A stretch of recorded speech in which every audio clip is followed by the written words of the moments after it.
Evelyn to Philip, June 16, 1944. My dearest, I couldn't write yesterday, and you will learn why subsequently. I haven't received mail for 2 days now, and I'm so disgusted with the mail that I have no appetite whatever for writing. However, here goes. Yesterday morning I cleaned as the girl was supposed to come in and didn't show up. She came today instead. When I finished cleaning, I did a bit of washing, and then it was time for me to eat, dress, and get off to work. When I got home, I ate supper, dressed, and went to see Goldie. This is what happened. Etta and Nat had promised to stop over during the week as they had bought Adele a belated first birthday gift and wanted to deliver it. In the meantime, they intended to visit Goldie, so Mom and I went along. Their gift was a lovely red and white candy-striped pinafore that is edged with white ruching, flared skirt, little pocket trimmed with ruching, small square above skirt to cover chest, and crisscross straps over the back. It's very flattering and very pretty. Since there was no one to put Adele to sleep, my family had to go away. Sarah and Betty offered to look after her, thereby enabling me to go. We got to the hospital at 8 and stayed till 9. Goldie looks fine, and we couldn't get a good look at Diana Jean. Yes, it will be Diana Jean, even though Goldie's dad didn't approve at first. Diana Jean struck me as being a very thin baby with a largish nose, but then Adele has me spoiled as far as new offspring are, page 2, concerned. Of course, she has fine possibilities and no doubt will be quite an attractive young lady one day. I don't blame Goldie for wanting to nurse. I think it would do Diana good. By the time we got home, it was rather late, and I was much too weary to think of writing. It's kind of late now, but write I must. Enclosed you will find the latest snaps of Adele, which I think are mighty cute. Look closely at her hair suite, as it looks very natural in those pictures. It falls all over her head in little ringlets and curls. You know, dear, I'm very much afraid that Adele has the strongen legs, meaning a trifle bowed, as picture with handbag will disclose. It may be this that is causing the pigeon-toedness I spoke of. I'm giving her to the end of the summer to straighten out, and if she doesn't by that time, I shall definitely take her to a doctor. It isn't by any means that bad, but nevertheless, I would hate to see any girl with legs even a teeny-weeny bowed. Doesn't she look as though she's at least 3? Lil keeps telling me I'm nuts and to stop giving it any thought, that it takes time and will straighten itself out. I sort of caught my breath when I read the headline that the Germans were bombing England with rocket ships or pilotless missiles, whatever they are. I can't help wondering where you were. Honey bun, it's getting close to Father's Day, and you will be missed terribly. Wish I could do something as surprising as you did. But would you mind very much if I said we miss you so much, Daddy? Ethel and Ray were also at the hospital last night, and I must repeat one of Ethel's remarks. She said, as we left the hospital, I'm sure you'll give Phil a son as soon as he comes home, meaning I'd start in. I said I wasn't sure, but if it was a real long time since we got together, who knows? All I want right now is for you to come back to your loving Ev. P.S. Mom sent Goldie a lovely bouquet of flowers as a surprise.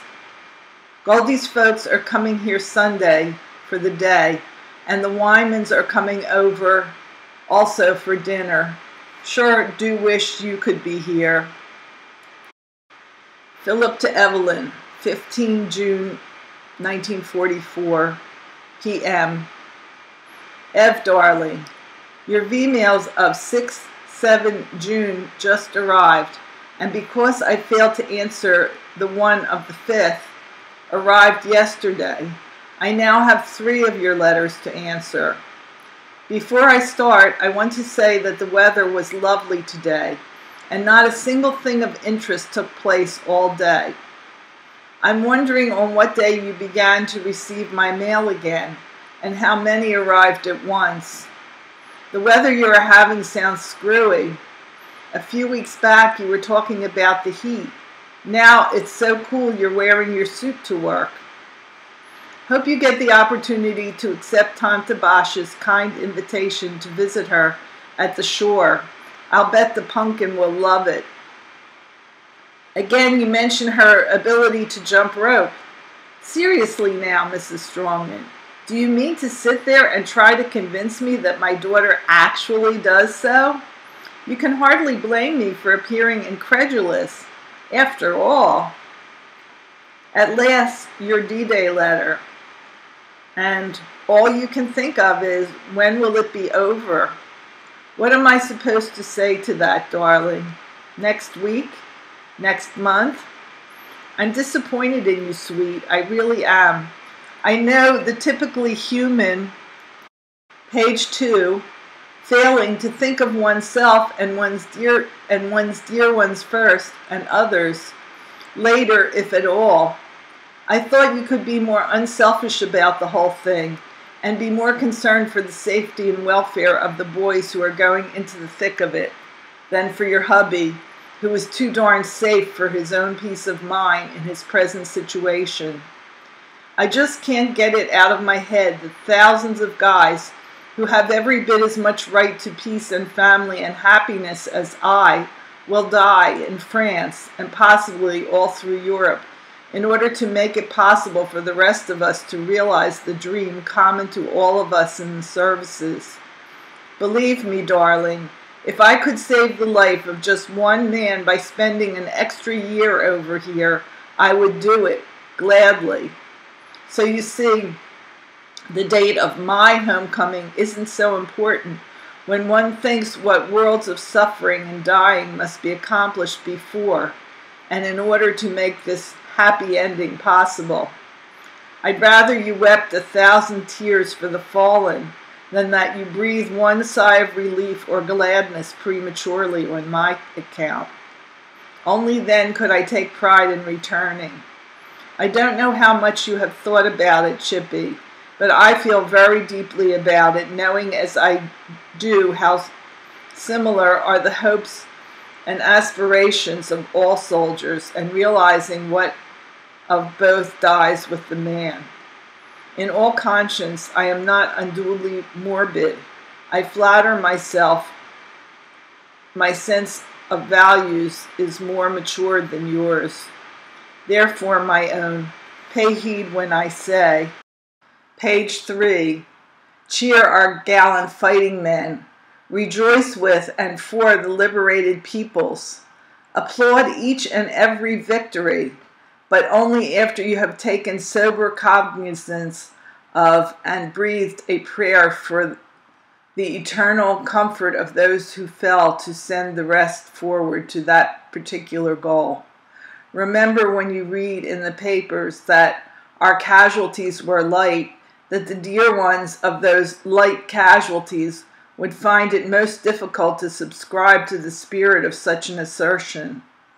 Keep all this in mind, my dear, so that when victory and all it entails and produces is one day ours, you can and will bring the proper spirit of humility to the joy of our reunion. The D in D-Day stands for nothing more nor less than day, the day. Get it? Just as the H in H-hour stands for the hour. Sorry Cy Bennis couldn't find the time to stop. How do you like your new pen by now? What kind is it? Glad and proud that you are making good progress in your new job. I'm especially happy that the pumpkin has been a good girl. Keep an eye on your mom. If caring for her proves to be a strain on her, and frankly, I can't see how she will fail to be, I'll thank you to conclude the arrangement. I don't want my daughter to be a burden, especially physically, on anyone, least of all your mom. If Harry's concern with the invasion was chiefly with the fact that it closed all the racetracks, well, I won't get abusive until I know that such page 4 was definitely the case. I'd truly hate to hear that it was. Please, Chippy, tell me more about how you first heard the news, what your first reaction was, what the others said about it, etc. If I seem to be very much interested in all your reactions to the news, let me hasten to verify this impression. I am. You should understand why from some of the foregoing. You seem to be having trouble again in your quest for new shoes for the pumpkin. Hope you succeed in getting her a good fitting pair this time. Just how much was the gas bill this past year that the gas company owes you money? I was surprised to hear that the guy who rented the garage reneged on 3 months' rent. He seemed such an honest, upright man. Your description of Adele's treatment of Vartan's picture of us is highly edifying. I begin to have hopes that perhaps she will know her dad when he shows up in the flesh. As to that, I have a plan to test her on that score. I've thought about it often. Someday, when my homecoming is more imminent, I will explain it. The time is not yet, Chippy, so don't press me for details. If Mr. Bellett thinks I look like a movie actor in my picture, he'll soon be disillusioned once he's seen me. That picture did flatter me, if I remember it. As for your own private views on the subject, I agree. You are prejudiced. And how? That's one prejudice, though, that I just, page 5, hate to have you lose. You probably are well acquainted with the fact that the GI Bill of Rights is law. At least it should be by the time this reaches you. Just in case you overlooked it, though, I am sending along the clipping from the Stars and Stripes. Got any idea in this connection? Let's hear, baby. Have to go now, 'cause I'm going into town tonight with Klein and Sergeant Murphy to see Tender Comrade. Tell you all about it tomorrow, sweet. Hasta mañana then, sweetheart. My love to the pumpkin et al. Always your Phil.